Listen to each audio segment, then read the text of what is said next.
साथियों नमस्कार, आप सभी का स्वागत है आपके अपने यूट्यूब चैनल पे। और आज हम लोग पढ़ेंगे एनटीपीसी या ग्रुप डी के लिए संविधान के अनुच्छेद से, और वह अनुच्छेद है कितना अनुच्छेद है, कौन से महत्वपूर्ण है, उसी के बारे में हम लोग पढ़ेंगे। तो देर न करते हुए चलते हैं क्वेश्चन पे। क्वेश्चन यह है कि भारतीय संविधान द्वारा अंतिम रूप से संविधान में कुल कितने अनुच्छेद और अनुसूचियां हैं। तो मूल संविधान में 395 और 8 अनुसूचियां हैं। वर्तमान में यह 470 अनुच्छेद और 12 अनुसूचियां हैं, जो 9, 10, 11, 12 को बाद में जोड़ा गया है। यह 470 कैसे हुआ है? आज भी 395 है, लेकिन 470 कैसे है? तो ये है, जिसे आप लोग पढ़े होंगे 51 क या 51 एक, तो इसी को जोड़ करके, जैसे ऐसे भी क ख ग अंग करके जोड़ा गया है, तो वही 470 हो, उप अनुच्छेद बोलते हैं उसे, तब भी मिला करके 470 हो रहा है। लेकिन मूल संविधान में 395 और 8 अनुसूचियां थी, तो इसका आंसर सी सही होगा।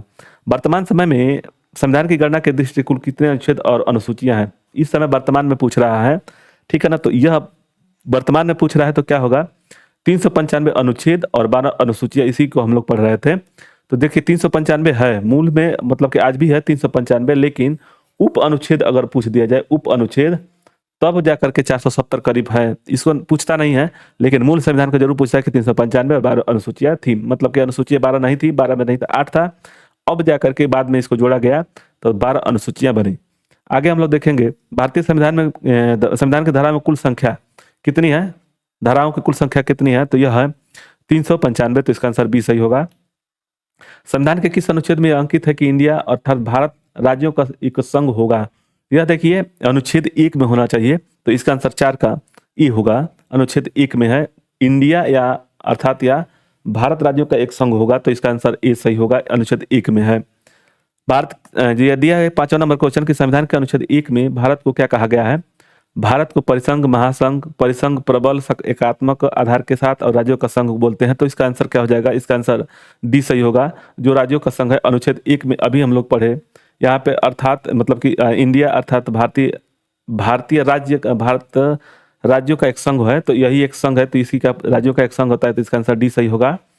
आगे भारतीय संविधान के किन अनुच्छेदों में नागरिकता संबंधी प्रावधान है? तो याद रखिए नागरिकता संबंधी प्रावधान कहाँ पे है, तो यहाँ पे देख लीजिए, ऑप्शन से ही आपको समझ में आएगा। यह जो है यह भाग 3 है, जिसमें मूल अधिकार है, और 36 से 51 राज्य का नीति निर्देशक तत्व है, 4 भाग में है, और 5 से लेकर के 11 तक है, यह भारत के नागरिकता से संबंधित है। तो इसका आंसर सी का बी हो जाएगा, 6 का बी हो जाएगा। तो 5 से लेकर के 11 तक यह अनुच्छेद भाग 2 है, और भाग 1 में 1 से 5 तक है, जिसमें संघ और राज्यों का क्षेत्र है, इसमें नागरिकता है, इसमें मौलिक अधिकार है, या राज्य का नीति निर्देशक तत्व है। तो ये याद होना चाहिए आपको, एकदम कंठस्थ 1 से 51 या 70 तक कम से कम याद होना चाहिए, लगातार 1 से 51 तक कम से कम याद होना चाहिए, इससे कि यहाँ से आपको एक जरूर क्वेश्चन मिल जाता है, 1 से लेकर के 51 को तक आप लोगों को जरूर क्वेश्चन मिल जाएगा। तो ये याद होना चाहिए, एकदम लगातार याद होना चाहिए, ठीक। चलिए आगे देखते हैं। 7वां क्वेश्चन है कि निम्न में से किस अनुच्छेदों द्वारा भारतीय संविधान के नागरिकों को मूल अधिकार निश्चितता प्रदान करता है? देखिए संविधान के नागरिकों का मूल संविधान मतलब कि मूल अधिकार, तो मूल अधिकार दिया हुआ है, तो अभी हम लोग पढ़े, देखिए 1 से लेकर के 5 तक का क्या है, तो संघ और राज्यों का क्षेत्र है, संघ एवं राज्यों का क्षेत्र है, राज्यों का संघ क्षेत्र है, राज्यों का क्षेत्र, ठीक है। और उसके बाद से 5 से लेकर के, मतलब कि ये 4 हो जाएगा ना, 4 से और 5 से लेकर के 11 तक है, तो इसका आंसर क्या हो जाएगा? ये दिया है कि नागरिक का मूल अधिकार जो पूछ रहा है, यानी कि मौलिक अधिकार, तो यह हो गया 12 से लेकर के 35 तक है, इसका आंसर ए सही होगा, 7 का। तो इसका हो जाएगा ये। और यह किस भाग में है? तो यह भाग 3 में, यह भी पूछता है, तो भाग 3 में है, ठीक। तो चलते हैं आगे, देखते हैं। नौकरियों तथा शैक्षिक संस्थाओं में समाज में कमजोर वर्ग के लिए आरक्षण उपलब्ध कराने के लिए किन सरकार को संविधान के अनुच्छेद में प्रावधान किया गया है? किस अनुच्छेद में प्रावधान किया गया है? तो देखिए क्या है, 14 है, 16 है, 17 है और 23 है। तो इसमें जो है यह जो है अस्पृश्यता का अंत है, यानी कि छुआछूत का अंत है। तो इसका यह है समता या समानता का अधिकार होता है यहाँ पे। तो देखिए इसका आंसर बी सही हो जाएगा, 8 का बी होगा, 16, यानी कि आरक्षण का उपलब्ध कराने के केंद्र सरकार का कौन सा अनुच्छेद है? तो वह है अनुच्छेद 16 है, ठीक है। तो याद रखना है कि समता और समानता का अधिकार 14 में है, 16 में है जो यह जो आरक्षण का उपलब्ध कराना है, और अनुच्छेद 17 में है अस्पृश्यता का अंत, और इसमें है 21 और 22, इसमें है शिक्षा से संबंधित है, शोषण से विरुद्ध है। तो आगे मिलेगा क्वेश्चन, तो इसको हम लोग समझेंगे। ठीक है। 9वां क्वेश्चन है कि भारतीय संविधान का निम्नलिखित में से कौन सा अनुच्छेद अस्पृश्यता का उन्मूलन करता है तथा किसी रूप में इसके आचरण का निषेध करता है? तो ये अनुच्छेद अनुच्छेद 17 है, तो इसका आंसर सी सही होगा, 9 का। ठीक है, तो इसका आंसर सी सही होगा। आगे, भारतीय संविधान का कौन सा अनुच्छेद राष्ट्रपति के पद के लिए पुनः निर्वाचित योग्यता निर्धारित करता है? तो यहाँ पे देखिए, भारत में एक राष्ट्रपति होना है तो वह 52 है।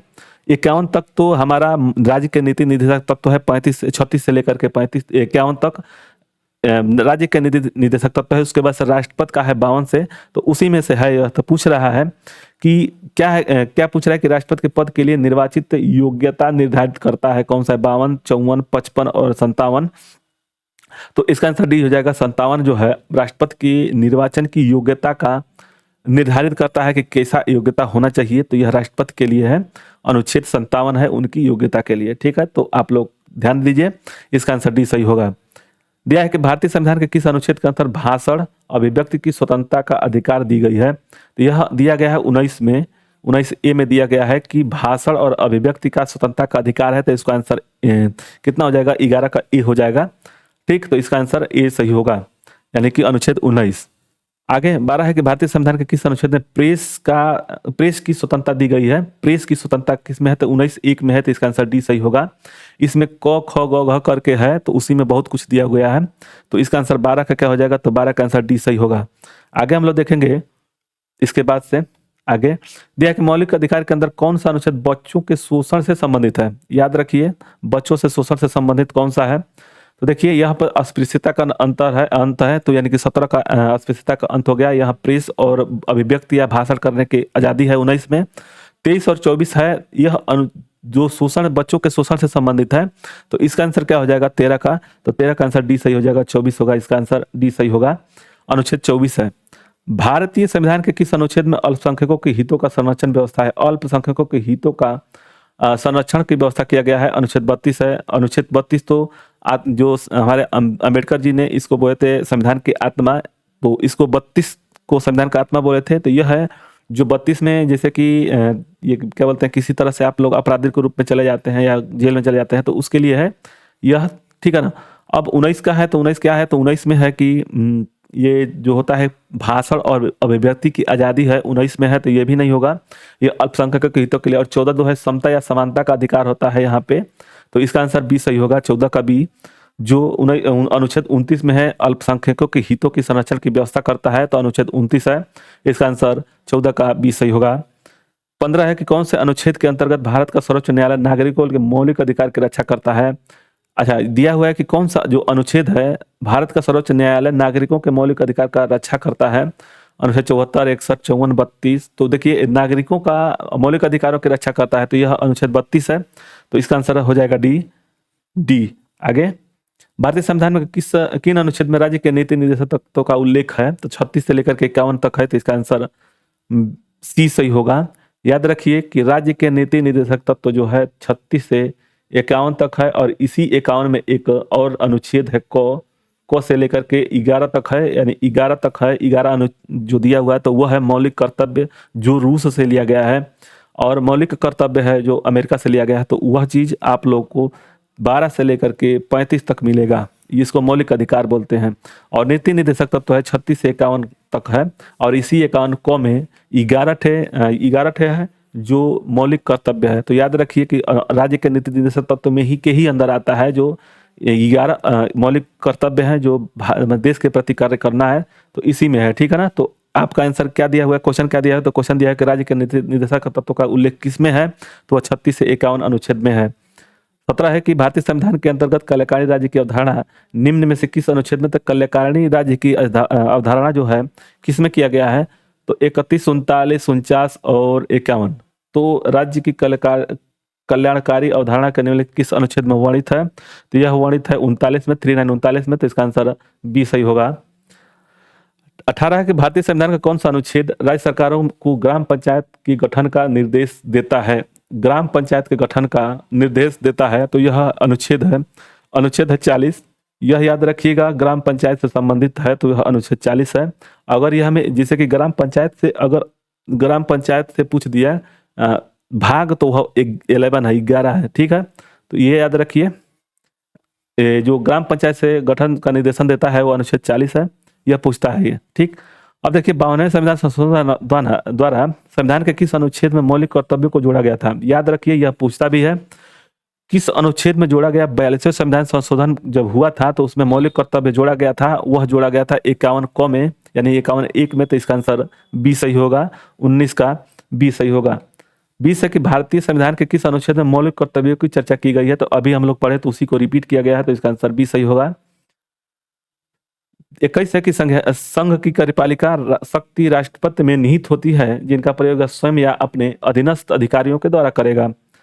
संघ की कार्यपालिका शक्ति राष्ट्रपति में निहित होगी, यानी कि जिनका प्रयोग वह स्वयं या अपने अधीनस्थ अधिकारियों द्वारा करेगा। तो इसका अनुच्छेद कौन सा होगा? 51 तो होगा नहीं। 52, 53, 54 में से कौन सा होगा? तो इसका आंसर हो जाएगा 21 का सी होगा, 53। इसका आंसर सी सही होगा। आगे, भारत के संविधान के किस अनुच्छेद के अंतर्गत भारत के राष्ट्रपति का महाभियोग भारत की राष्ट्रपति पर महाभियोग चलाया जा सकता है? यदि 61 है, 75 है, 76 है, 85 है, तो इसका आंसर क्या हो जाएगा? इसका आंसर 76 हो जाएगा। आगे, संविधान के किस अनुच्छेद में उपराष्ट्रपति का प्रावधान किया गया, पद का प्रावधान किया गया उपराष्ट्रपति का? 52 है, 53 है, तो ये तो होगा नहीं। 52, 53 उपराष्ट्रपति के लिए है, तो 76 अभी हम लोग पढ़े क्या, तो महाभियोग के लिए है, तो इसका आंसर क्या हो जाएगा? 63 हो जाएगा। इसका आंसर सी सही हो जाएगा। 23 का सी सही होगा। ठीक है, ये भी नहीं होगा। 22 नंबर क्वेश्चन है। 22 नंबर को, भारत के संविधान के किस अनुच्छेद के अंतर्गत भारत के राष्ट्रपति का महाभियोग राष्ट्रपति पर महाभियोग चलाया जा सकता है? अनुच्छेद 61 है, 75 है, 76 और 85 है, तो यह हो जाएगा। इसका आंसर ए सही होगा। अनुच्छेद 61 में भारत के राष्ट्रपति पर महाभियोग चलाया जा सकता है, तो अनुच्छेद 61 के अनुसार ही किया जा सकता है। ठीक है, चलिए 23 है कि संविधान के किस अनुच्छेद में उपराष्ट्रपति का पद प्रावधान किया गया है? उपराष्ट्रपति के पद का प्रावधान किया गया है, तो इसका आंसर 23 का हो जाएगा सी। 63 है जो उपराष्ट्रपति के पद का प्रावधान किया गया है, तो अनुच्छेद 63 है। याद रखिए 63 है उपराष्ट्रपति के लिए। ठीक, आगे 24 देखेंगे, किस अनुच्छेद के अंतर्गत मंत्रीगण सामूहिक रूप से लोकसभा के प्रति उत्तरदायी है, तो लोकसभा के प्रति उत्तरदायी है, तो इसका आंसर क्या हो जाएगा? 75 है, तो इसका आंसर सी सही होगा। संविधान का कौन सा अनुच्छेद मंत्रिपरिषद के गठन के बारे में आधारभूत नियम निर्धारित करता है? तो यह किसके प्रति? तो यह 75 है, इसका आंसर सी सही होगा। महान्यायवादी की नियुक्ति संबंधित किस अनुच्छेद से है? तो यह है अनुच्छेद 76 है, तो इसका आंसर सी सही होगा। कौन सा अनुच्छेद संसद के 2 अधिवेशनों के बीच 6 माह के अंतराल की अनिवार्यता का उल्लेख करता है? कौन सा अनुच्छेद है जो अधिवेशन के बीच 6 माह के अंतराल की अनिवार्यता का उल्लेख करता है? तो इसका आंसर क्या हो जाएगा? इसका आंसर हो जाएगा डी, अनुच्छेद है 85, यानी कि आंसर डी सही होगा। आगे देखेंगे हम लोग। इसके बाद राष्ट्रपति संविधान के किस अनुच्छेद के अंतर्गत लोकसभा को भंग कर सकता है? राष्ट्रपति संविधान के किस अनुच्छेद के अंतर्गत लोकसभा को भंग कर सकता है? 85, 95, 256, 365, तो देखिए ये तो नहीं है। यह 305, देखिए 51, 56 और 60, यह जो है आपातकालीन के लिए है। ठीक है ना, तो वह ये तो होगा नहीं। 365 है, 95, 85 है, तो ये इसमें से कौन सा हो जाएगा? तो इसका आंसर 85 हो जाएगा। जो राष्ट्रपति संविधान के किस अनुच्छेद, यानी कि 85 अनुच्छेद के अंतर्गत लोकसभा को भंग कर सकती है? आगे, संविधान के किस अनुच्छेद द्वारा संसद की संयुक्त बैठक का प्रावधान किया गया है? दिया हुआ है कि संविधान के किस अनुच्छेद द्वारा संसद की संयुक्त बैठक का प्रावधान किया गया है? 106 है, 108 है, 110 है, 112 है, तो यह है 108। याद रखिए संयुक्त बैठक कौन बुलाता है? तो राष्ट्रपति बुलाता है। यह एक बार क्वेश्चन आया था लेकिन मुझसे नहीं लग पाया था, मैं नहीं जान पाया था। तो यह याद रखिए कि संयुक्त बैठक जो होता है वह बुलाते हैं राष्ट्रपति, और राष्ट्रपति द्वारा बुलाया जाता है, और उसकी अध्यक्षता जो करते हैं वह लोकसभा के अध्यक्ष करते हैं। यह निश्चित याद रखिएगा, यह पूछता भी है। यह पूछा गया था, मेरा मेंस का एग्जाम था उसी में, लेकिन मैं नहीं जानता था कि कौन बुलाता है और कौन अध्यक्षता करता है। ठीक, तो आप लोग को वीडियो अच्छा लगे तो लाइक और सब्सक्राइब करें। चलते हैं नेक्स्ट क्वेश्चन पे। लोकसभा तथा राज्यसभा के संयुक्त अधिवेशन के विषय में प्रावधान किस अनुच्छेद? अभी हम लोग पढ़े लोकसभा और राज्यसभा का जो संयुक्त अधिवेशन है कौन बुलाता है? तो राष्ट्रपति बुलाते हैं। किस अनुच्छेद के तहत बुलाते हैं? तो 108 है। और इस अधिवेशन का जो अध्यक्षता कौन करता है? तो लोकसभा अध्यक्ष करता है, तो इसका आंसर भी सही होगा, अनुच्छेद 108। संविधान के किस अनुच्छेद में धन विधेयक की परिभाषा दी गई है? संविधान के किस अनुच्छेद में धन विधेयक की परिभाषा दी गई है? 103 है, 109 है, 110, 124 है। तो यह हो जाएगा 110 है। धन विधेयक के बारे में जो परिभाषा दी गई है वो 110 है। भारतीय संविधान का कौन सा अनुच्छेद भारत में संचित कोष से संबंधित है? जो संचित कोष है उससे संबंधित है, तो यह है। उपयुक्त सभी है, 112 है, 146 है, 148 है। आगे 33 है कि भारतीय संविधान का निम्नलिखित में से कौन सा अनुच्छेद भारत के राष्ट्रपति के अध्यादेश जारी करने का शक्ति प्रदान करता है? अध्यादेश जो राष्ट्रपति द्वारा जारी किया जाता है वो किस अनुच्छेद के तहत किया जाता है? तो वह किया जाता है 123 के अंतर्गत। तो इसका आंसर सी सही होगा। आगे देखेंगे संविधान के किस अनुच्छेद में सर्वोच्च न्यायालय के न्यायाधीश का महाभियोग चलाए जाने की प्रावधान है? जो सर्वोच्च न्यायालय के मुख्य न्यायाधीश के सर्वोच्च न्यायालय के न्यायाधीश के पर महाभियोग चलाने का जो प्रावधान है किस पे है? तो 256, 151, 124 और 111। तो इसका आंसर 34 का हो जाएगा सी, 124 के अंतर्गत। आगे यहाँ पे भी अध्यादेश जारी करने का 123 है, 124 ये है। और जो क्या बोलते हैं इसको, महाभियोग चलाने के लिए 61 है राष्ट्रपति पर। तो राष्ट्रपति के लिए है वह महाभियोग 61 के अनुच्छेद तहत किया जाता है। और सर्वोच्च न्यायालय का 124 है। तो इसका आंसर सी सही होगा। राष्ट्रपति सर्वोच्च न्यायालय के संविधान में किस अनुच्छेद का परामर्श से कर सकता है? परामर्श से सकता है, से नहीं ले सकता है, ले सकता है। अनुच्छेद 23 है, 252 है। तो 352 नहीं होगा, 312, 143। तो इसका आंसर हो जाएगा डी होगा, 143, 143 हो जाएगा। जो राष्ट्रपति सर्वोच्च न्यायालय से संविधान के किस अनुच्छेद के अंतर्गत परामर्श ले सकता है? तो इसका आंसर डी सही होगा। सर्वोच्च न्यायालय अपने द्वारा सुनाए गए किसी निर्णय या आदेश का पुनर्अवलोकन कर सकता है। यह व्यवस्था अनुच्छेद के किस अनुच्छेद से, संविधान के किस अनुच्छेद से संबंधित है? 138 है, 139 है, 137 है, 143 है। तो यह है 137 है। इसका आंसर सी सही होगा। नेक्स्ट देखेंगे संविधान के निम्नलिखित में से किस अनुच्छेद में यह व्यवस्था की गई कि उच्चतम न्यायालय द्वारा विनिश्चित विधि द्वारा भारत के राष्ट्रीय क्षेत्र के भीतर सभी न्यायालयों का अवधान होगा? तो इसका आंसर 37 का आंसर हो जाएगा ए, 141 है। इसका आंसर ए सही होगा। भारतीय संविधान में सर्वोच्च न्यायालय द्वारा सर्वोच्च न्यायालय तथा उच्च न्यायालय के न्यायिक पूर्वावलोकन की शक्ति प्रदान की गई, जिसका आधार है 13 अनुच्छेद है, 32 है, 236 है, 226 है, यानी 368 है। तो इसका आंसर क्या हो जाएगा? तो 368 तो यह नहीं होगा, ऐसे कि 368 है। संविधान के संशोधन का अनुच्छेद जो है 368 ही है। तो इसका आंसर बी हो जाएगा, अनुच्छेद 32 हो गया। कह रहा है कि भारतीय संविधान के सर्वोच्च न्यायालय और उच्च न्यायालय के न्यायिक पूर्वावलोकन की शक्ति प्रदान की गई किसके आधार पर? जिसका आधार है उसका अनुच्छेद बी सही होगा। इसका आंसर अनुच्छेद 32 है। 39 एक संविधान के किस अनुच्छेद के अंतर्गत अधीनस्थ न्यायालय या मिला न्यायालय का प्रावधान किया गया है? तो यह है 39 का बी हो जाएगा, 233 है। नेक्स्ट 40 है कि 40 क्वेश्चन है कि भारतीय संविधान का कौन सा अनुच्छेद संवैधानिक प्रावधानों की संघीय संसद राज्य विधान पालिकाओं द्वारा बनाए गए नियमों कानूनों पर प्राथमिकता प्रदान करती है? तो इसका आंसर हो जाएगा सी, 245 है। इसका आंसर सी सही होगा। किस अनुच्छेद के तहत अवशिष्ट शक्तियां केंद्र के पास है? किस अनुच्छेद के तहत अवशिष्ट शक्तियां केंद्र के पास है? तो वो 41 का आंसर हो जाएगा डी, 248।